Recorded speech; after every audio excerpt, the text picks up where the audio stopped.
Olá, você que nos assiste pela Rede Alesp. A partir de agora você acompanha aqui ao vivo, direto do plenário Juscelino Kubitschek, a sessão ordinária de hoje, segunda-feira, 10 de fevereiro de 2020. A partir deste momento, preside os trabalhos da casa o deputado Coronel Telhada, do Progressistas. Presente o número regimental de senhoras deputadas e senhores deputados. Sob a proteção de Deus, iniciamos os nossos trabalhos. Essa presidência dispensa a leitura da ata da sessão anterior e convida o nobre deputado Ricardo Madalena para ler a resenha do expediente. Nós temos duas indicações.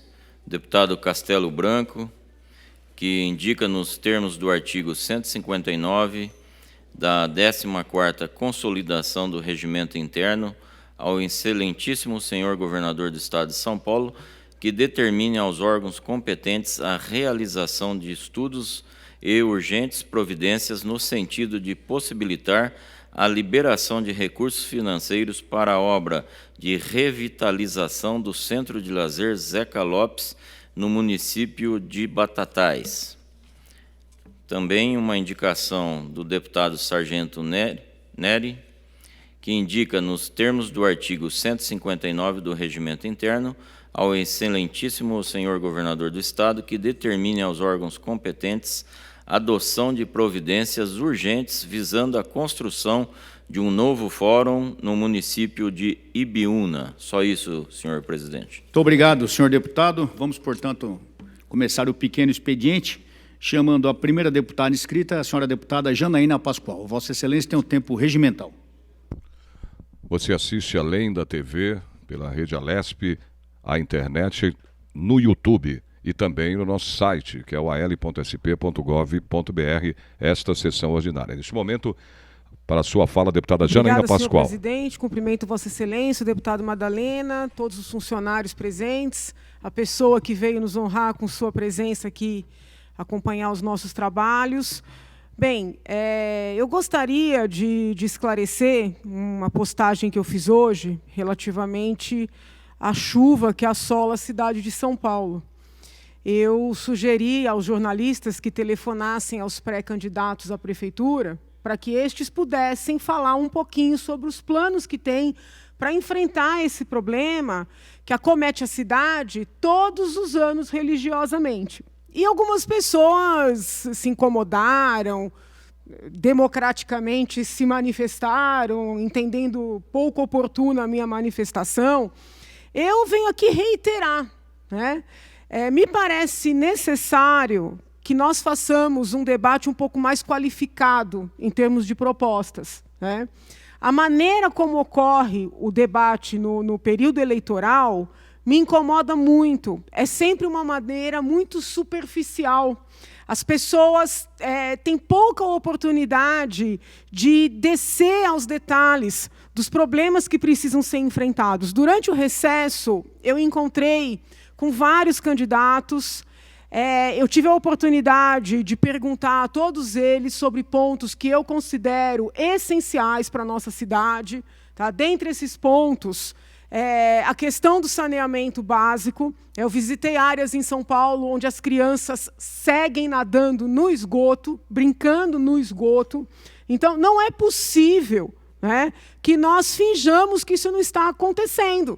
Isso está acontecendo, né? E tem reflexos num dia como esses, em que tem uma chuva não prevista, mas não é uma chuva impossível. Então, nós temos que cuidar dessas estruturas. Quando nós estávamos aqui na Câmara, aqui na Assembleia, debatendo aquele empréstimo para as obras no Tietê, eu fui visitar as obras. Eu andei ali, às margens do Tietê, por uma extensa área. E, assim, muito embora haja lá alguns empreendimentos, algumas instalações até bonitas, a verdade é uma só. Ao lado dos parques que foram construídos, existe uma área enorme de loteamento clandestino. E assim, está todo mundo vendo, porque não são barracos, não são instalações, vamos dizer assim, precárias, são casas de alvenaria. Então, não é possível que o poder público municipal, que o poder público estadual não veja algo que eu vi numa visita, né, de um único dia.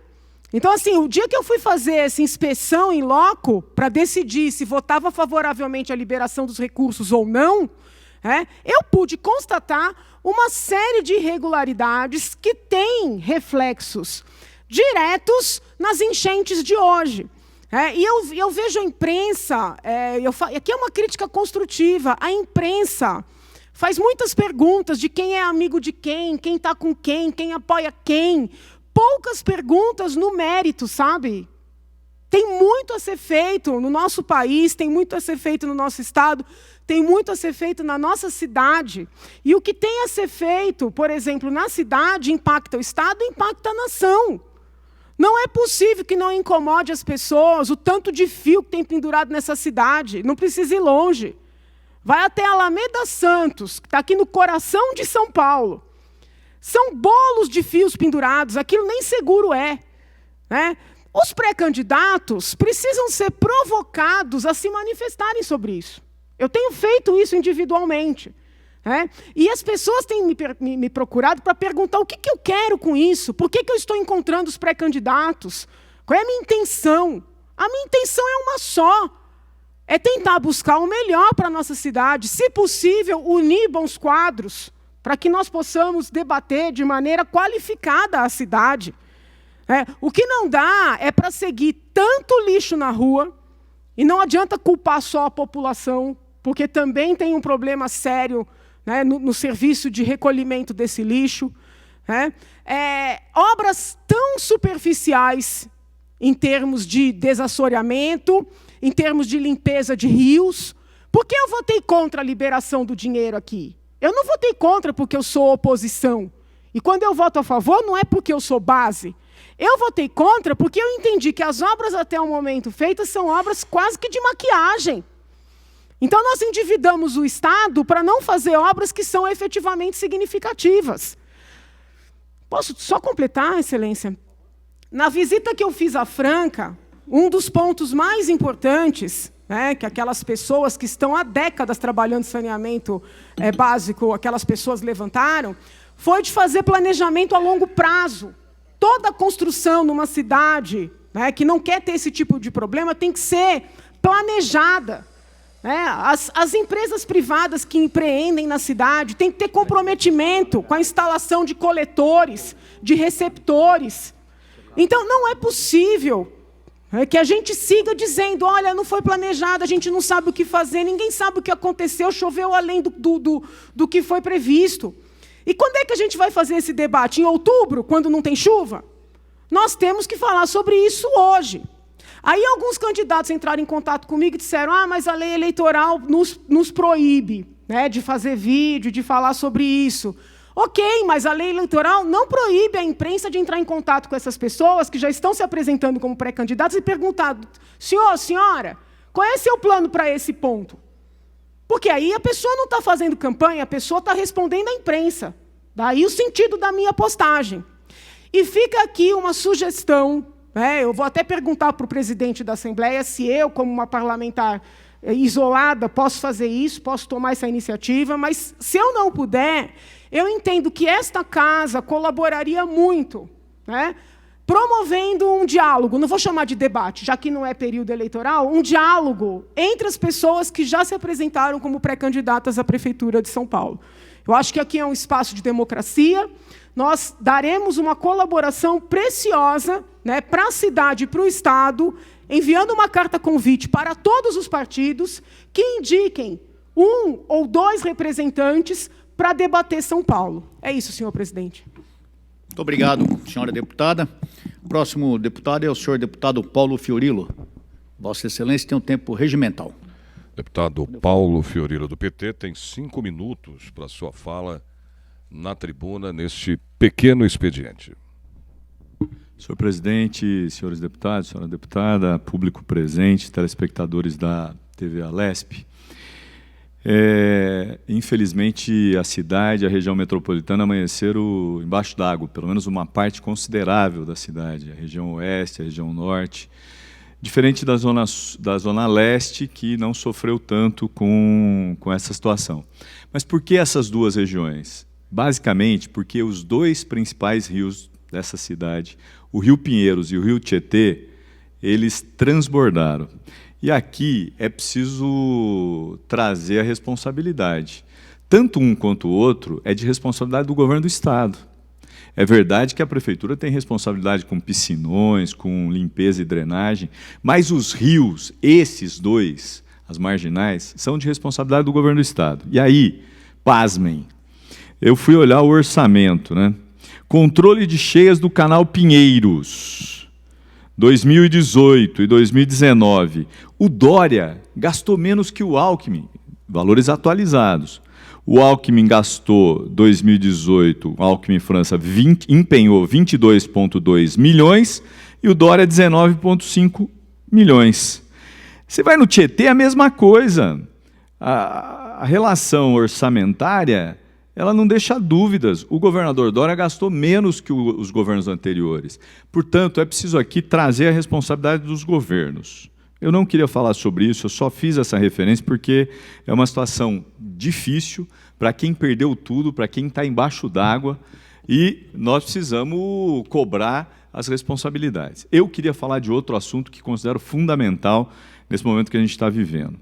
A Assembleia aprovou, semana passada, a construção de uma comissão de relações internacionais, que, na minha opinião, tem uma importância grande, porque essa é a principal Assembleia do Estado e ela tem capacidade de dialogar com os vários consulados que estão instalados na cidade e no Estado. E nós temos que enfrentar alguns debates internacionais, porque eles são necessários. E um deles, que está posto agora, é o novo coronavírus, que tem trazido uma preocupação grande. O governo federal vacilou um pouco para trazer os brasileiros que estavam lá, querendo voltar, e agora trouxe no domingo, e eles estão em quarentena, nenhum deles tem absolutamente nenhum sinal de que contraíram o vírus. Mas qual é o problema? É que esse debate ele está virando grandes fake news. Muita gente tem tripudiado, discriminado chineses e asiáticos. A gente tem relatos, por exemplo, agora no início de fevereiro, uma estudante de direito denunciou ter sido vítima de racismo e xenofobia por uma passageira do metrô do Rio de Janeiro. Aspa, essa mulher esperou eu me dirigir para a porta do vagão para gritar: olha lá a chinesa saindo, sua chinesa porca, nojenta, e fica aí espalhando doença para todos nós. Ela relatou em suas redes sociais. Esse caso não é o único, e não é só no Brasil. A gente teve casos, por exemplo, na Europa, de discriminação, de xenofobia. E é inadmissível, porque a culpa não é de um povo, de uma pessoa. Aí a gente já viu isso em outros casos, por exemplo, na África, com o ebola. As pessoas discriminando africanos, chegando ao ponto de, em alguns casos, considerar que só porque o cara estava na África, ele deveria ser isolado. Esse tipo de atitude não contribui para o combate e não contribui para a convivência pacífica entre os povos. A gente teve o caso da Associação de Jovens Chineses na França, que publicou em suas redes sociais, está recebendo pedidos de ajuda psicológica por vítimas de discriminação desde o surgimento do novo tipo de coronavírus. Não só de pessoas de origem chinesa, mas também coreana, cambodgiana, vietnamita e filipina. É preciso que a Assembleia dê uma contribuição. O governo chinês tem se esforçado. Várias notícias foram publicadas da rapidez que construíram hospitais, que deram publicidade ao genoma do vírus e o esforço que tem sido feito, inclusive para fazer meia-culpa quando é preciso. Por isso, nós aqui na Assembleia Legislativa, primeiro precisamos ser solidários ao povo chinês e ao povo asiático nesse momento, de combate a uma doença que vai interferir na economia, que vai interferir nas relações, como vem interferindo. É só observarmos o que está acontecendo na China, quando deixa de produzir, ou mesmo em empresas de outros países, como a Ericsson, que está proibindo seus funcionários de viajar pelo mundo, só para concluir, senhor presidente, é preciso que a gente diga não ao preconceito, à xenofobia, e que a Assembleia se manifeste apoiando o povo chinês, o povo asiático, e, em especial, rechaçando os fake news, as informações que são mentirosas e que contribuem para criar um clima de xenofobia no país, no Estado e no mundo. Por isso aqui, senhor presidente, eu gostaria que esse meu pronunciamento de apoio às iniciativas do governo chinês, já demonstrada com a construção dos hospitais, com a divulgação do genoma, com a publicização das informações, e também com as medidas que foram adotadas, que esse meu pronunciamento fosse enviado ao consulado aqui da China, à cônsul Xi Jinping, numa ação de solidariedade, de apoio ao povo e ao governo que vem se esforçando para eliminar mais um vírus e para poder dar a tranquilidade que o mundo precisa. Muito obrigado, senhor presidente. Por isso solicito que se encaminhe ao consulado. Muito obrigado, senhor deputado. Então, determino aqui a nossa assessoria que encaminha as palavras do deputado Paulo Fiorilo, a senhora consuleza. Cônsul da China. Como é o nome dela mesmo? Chen Benji. Muito obrigado, deputado, pela assessoria chinesa que o senhor presta nesse momento. Vamos continuar na lista. Nós temos aqui o próximo inscrito, o delegado Olim, doutor Jorge Lula do Carmo, deputado Tenente Nascimento, deputado Carlos Gianazzi, deputado Dirceu Dalben, deputado Douglas Garcia, deputado Gil Diniz. Eu solicito ao senhor deputado Ricardo Madalena que assuma, por gentileza, os trabalhos para que eu possa fazer uso da palavra. Por favor, Madalena. Neste momento, assume a presidência dos trabalhos o deputado Ricardo Madalena para a fala do deputado Coronel Telhada, do Progressistas. Com a palavra, deputado Coronel Telhada, tem seu tempo regimental. Senhores e senhora deputada, assessores, funcionários aqui presentes, senhor presidente, saúdo a todos nos seus gabinetes também. Quero saudar aqui a nossa polícia militar, na figura do cabo Luiz e do soldado Pellegrini. Tem hora que o nome foge, me perdoe. Soldado Pellegrini e cabo Luiz, a quem saúdo nossa assessoria policial militar, que sempre estão a postos cuidando da nossa Assembleia, e a nossa Polícia Militar cuidando da população de São Paulo. Quero aqui, antes de iniciar minhas palavras, agradecer a todos os funcionários e assessores da casa que hoje, apesar da situação caótica em São Paulo, conseguiram chegar para trabalhar, permitindo que essa Assembleia possa trabalhar normalmente, inclusive fazendo com que a sessão ordinária ocorra nessa segunda-feira, dia 10 de fevereiro. Pois bem, quero iniciar o dia aqui saudando o dia 10 de fevereiro, que é o dia do atleta profissional. Nós somos militares, trabalhamos muito forte na parte do condicionamento físico, do atletismo. Inclusive, na última Olimpíada, vários atletas medalhistas, ouro, prata e bronze, são militares das Forças Armadas, Exército, Marinha e Aeronáutica. Na Polícia Militar, nós também temos vários medalhistas olímpicos e medalhistas em torneios militares mundiais também. Então, parabéns a todos os atletas profissionais do nosso querido Brasil. Quero aqui também falar sobre mais uma fatalidade que ocorreu esse final de semana. Talvez eu fale isso novamente amanhã. Um cabo da Polícia Militar, o cabo Cláudio Gonçalves, de 45 anos, no último sábado ele foi morto na porta de casa, por volta das 16 horas. Ele estava sentado com 3 amigos conversando, ele havia prestado um trabalho de pedreiro na própria casa e ele parou para sentar com os amigos, descansar com 3 amigos, quando chegaram 2 indivíduos de bicicleta, armados, e renderam o policial militar. Fizeram com que ele entregasse a arma dele, a pistola .40, gritando perdeu, perdeu, ou seja, já de imediato reconheceram o policial como sendo um policial militar.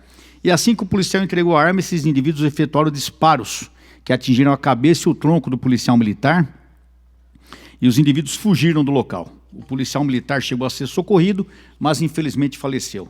Ele trabalhava no 29 BPMI, que é lá no litoral, na região da Praia Grande, especificamente na 1ª Companhia em Mongaguá, e residia em São Vicente. Era casado, deixa 2 filhos, um rapaz de 20 anos e uma menina de 9 anos. Então essa é a triste realidade que nós enfrentamos, pode voltar para mim aqui, por favor, essa é a triste realidade que nós enfrentamos diariamente, não só em São Paulo, em todo o Brasil. Diariamente eu venho aqui, infelizmente falo de policiais militares, guardas civis, policiais civis, homens e mulheres das Forças Armadas que têm sido mortos pelo crime. E a coisa continua do mesmo jeito, nada é feito. Aliás, ao contrário, né? O Congresso, o Senado aprovou uma lei de abuso de autoridade, travando mais ainda, Pellegrini, o serviço do policial militar. O bandido cada vez com mais vantagem. Então eu quero fazer um apelo aqui aos nossos deputados federais e senadores para que endureçam a lei. Aliás, uma das promessas do governo Bolsonaro era justamente o endurecimento da lei contra o crime. Nós precisamos endurecer, porque não podemos continuar assim. Pais de família sendo mortos, policiais sendo mortos, homens e mulheres que trabalham na segurança sendo mortos. Semana passada foi morto um homem da Secretaria da Administração Penitenciária, e assim vai, e nada é feito para melhorar isso. Então, realmente, nós precisamos mudar urgentemente a situação da segurança pública no nosso país. Aliás, a imprensa, sempre uma parte da imprensa, sempre apoiando o crime. Até esse final de semana criticaram o meu filho, o capitão Telhado, e a mim, porque nós parabenizamos a Rota por ter matado bastante bandido. E eu aqui parabenizo novamente a Polícia Militar e a Rota por enfrentar o crime. A Rota não mata bandido. A Rota se defende, a Rota vai prender criminosos. Quem mata bandido é o próprio bandido, porque entra nessa vida. Se ele não fosse criminoso, não tivesse armado na rua, não trocasse tiro com a polícia, ele não estaria morto. Então, parabéns à Rota, parabéns à Polícia Militar e à população que é isso. Polícia na rua trabalhando firme, combatendo o crime. E se tiver que chorar a mãe de alguém, que chore a mãe do bandido.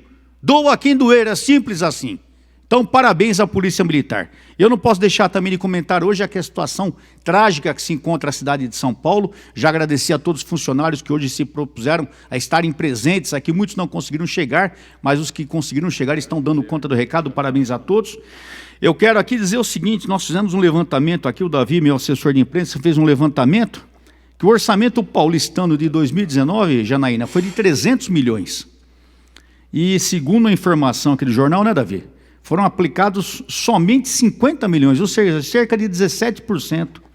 Então a gente pergunta o que está acontecendo, por que essas coisas não desenvolvem, não é mesmo? Não é crítica, eu não estou querendo falar mal de governo nenhum, de partido nenhum, é a realidade que nós estamos vendo na rua hoje. Também havia 4 milhões orçados para investimento nos sistemas de drenagem, dos quais nenhum centavo foi gasto. O que está acontecendo? Dinheiro tem, então. Dinheiro tem. Em 2017 e 2018, o prefeito e o atual governador João Dória aplicou cerca de 1/3 de toda a verba orçada para combater as enchentes e alagamentos. De 824 milhões, 279 foram realizados, ou seja, somente 38%. A gente sabe da dificuldade da obra pública por causa de licitação, por causa de contrato, é uma coisa realmente até um pouco morosa, mas tem que se tornar ágil isso. A população está na rua perdendo suas casas. Quantas pessoas hoje não perderam seus veículos? Graças a Deus eu não ouvi até agora que tenha havido nenhuma morte. Tomara que não haja. Ou já uma morte? Eu não tive essa informação. Mas são vidas que estão sendo perdidas. O Corpo de Bombeiros, nosso querido Corpo de Bombeiros, o qual eu tento aqui fazer uma emancipação e conto com o apoio do governo estadual para isso, o Corpo de Bombeiros registrou somente nessa noite 4.090 chamados, sendo disso geradas 300 ocorrências. Até o momento que foi feita essa matéria, foram registradas 27 quedas de árvores e 20 desabamentos. A zona onde foi mais afetada pelos alagamentos contava com 38 pontos de instabilidade, ou seja, é um caos na cidade de São Paulo. Nós sabemos da ocupação desordenada, nós sabemos de problemas históricos, geográficos e estruturais, mas se nós nos lançamos na vida pública, era para resolvermos esse problema. Então, a Prefeitura de São Paulo vai ao nosso apelo aqui, para que faça o mais rápido possível um remanejamento, um planejamento e ponha em ação as práticas para que sejam minimizados os problemas referentes a enchentes na cidade de São Paulo, porque todo ano acontece isso no mês de janeiro, fevereiro, desde que a gente se considera como urgente, nós ouvimos falar nisso, e o negócio não melhora, cada vez piora. Então, fazemos um apelo aqui ao senhor prefeito da cidade de São Paulo, Bruno Covas, para que faça mais investimento na área de combate a enchentes. Muito obrigado, senhor presidente. Nós que agradecemos as palavras, as considerações do deputado Coronel Telhada,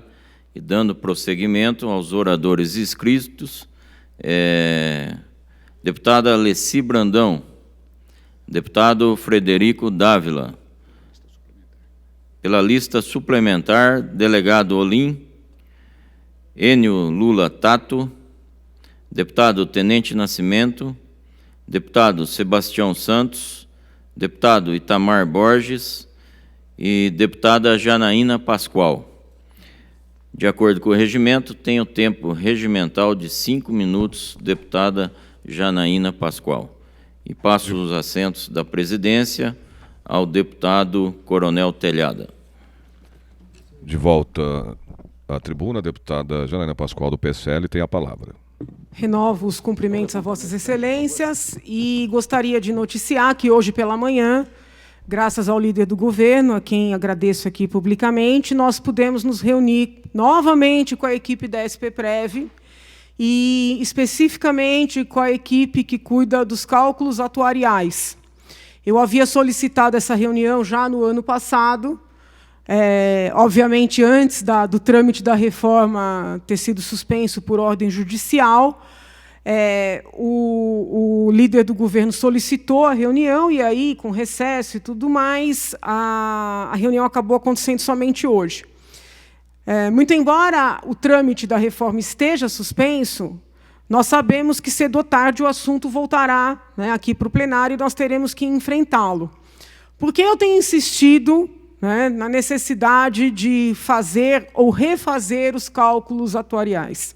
Porque eu sigo inconformada com a proposta de elevar a alíquota de 11% para 14%, sobretudo para aqueles que ganham menos, né? Relembro aqui que já de início apresentei uma emenda ao PLC que está em trâmite na casa, né, que é uma parte da reforma da Previdência, mantendo os 11% para aqueles funcionários que ganham menos de R$ 3.000. Eu insisto nessa proposta porque ela é a expressão do justo e não vejo incompatibilidade entre a proposta que faço com as normas federais.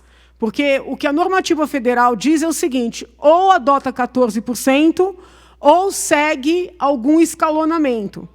Salvo o melhor juízo, 11% para quem ganha menos de 3.000 e 14% para os demais é uma forma de escalonamento. O governo insiste em dizer que seria inviável e que é necessário manter uma média ponderada de 14%, né? Sendo justa aqui, essa interpretação vem sendo feita também por outras autoridades. Então, hoje, nós ficamos, assim, durante a manhã, um bom período, tentando fazer simulações de como garantir algo mais justo para aqueles que ganham menos, sem onerar aqueles que ganham um pouquinho mais. Tá? Fizemos várias simulações, algumas absolutamente inviáveis, porque pesariam muito para quem está, vamos dizer assim, na ponta contrária, e os técnicos se comprometeram a apresentar novos cálculos. Eu trouxe para essa reunião um questionamento que recebi, porque durante o recesso eu visitei algumas cidades, em especial as câmaras de vereadores. E encontro havido na Câmara de Vereadores de Itu, onde estavam presentes o presidente da Câmara, o prefeito da cidade, vários vereadores, inclusive das cidades vizinhas. Eles me trouxeram um problema que eu confesso que eu não estava ciente dessa questão ou não tinha me sensibilizado para esta questão. E eu divido aqui com os colegas o problema levantado em Itu. Segundo o prefeito, o presidente da Câmara, os vereadores presentes, vai ser muito oneroso, né, para as cidades elevar a alíquota de 11% para 14%, em especial para aqueles funcionários que ganham menos. Segundo as autoridades de Itu, a bem da verdade, a esmagadora maioria dos funcionários municipais ganha muito pouco. E eles entendem que, se houver essa elevação, automaticamente começa uma pressão para a elevação salarial também. Os municípios estão pedindo que nós estudemos aqui na Assembleia algum dispositivo para deixar na nossa reforma um pouco de folga, um pouco de liberdade para as cidades legislarem acerca das alíquotas. Tá? Então, como é um tema que até este momento não tinha aparecido nos nossos debates, eu levei o tema para reunião com o pessoal da SPPrev e estou aqui deixando público o questionamento que me foi feito em Itu, pedindo para os colegas refletirem, né, se nós temos como ajudar os municípios nessa tarefa. Tá? Existe um prazo até meados do ano para que estados e municípios façam as suas respectivas reformas da Previdência, sob pena de não receber repasses da esfera federal. Então, nós temos que estudar, né, de maneira bem detalhada como conciliar as exigências federais com um pouco de liberdade para as autoridades locais e, sobretudo, com aquilo que é justo para os funcionários envolvidos na situação. É isso. Muito obrigada, senhor presidente. Muito obrigado, senhor deputado. Perdão. Pois não. Havendo acordo de lideranças, eu requeiro o levantamento da sessão, excelência. É regimental, senhora deputada. Antes, portanto, eu quero dar registro à casa, senhoras deputadas e senhores deputados, esta presidência, atendendo solicitação do nobre deputado Ricardo Madalena, convoca vossas excelências nos termos do artigo 18, inciso 1, letra R, do regimento interno para uma sessão solene, a realizar-se no dia 30 de março de 2020, às 20 horas, com a finalidade de outorgar o colar de honra ao mérito legislativo do Estado de São Paulo ao Dr. José Omar Medina de Abreu Pestana, diretor superintendente do Hospital do Rim e Hipertensão. Está lido. Senhoras deputadas e senhores deputados, esta presidência, cumprindo disposição constitucional, adita a ordem do dia com os seguintes projetos de lei vetados: projeto 840 de 2017, 1099 de 2017 e 233 de 2019. Havendo acordo de líderes, antes de dar por levantados os trabalhos, convoco vossas excelências para a sessão ordinária de amanhã, a hora regimental, com a mesma ordem do dia de quinta-feira e os aditamentos ora anunciados. Muito obrigado a todos. Está levantada a sessão. Presidida pelo deputado Coronel Telhada, do Progressistas, encerramos, portanto, os trabalhos de hoje desta sessão ordinária, transmitida ao vivo pela Rede Alesp. Você, telespectador, nós voltamos amanhã, na terça-feira, a partir das 14h30 da tarde. Portanto, continue aí ligado na programação da Rede Alesp.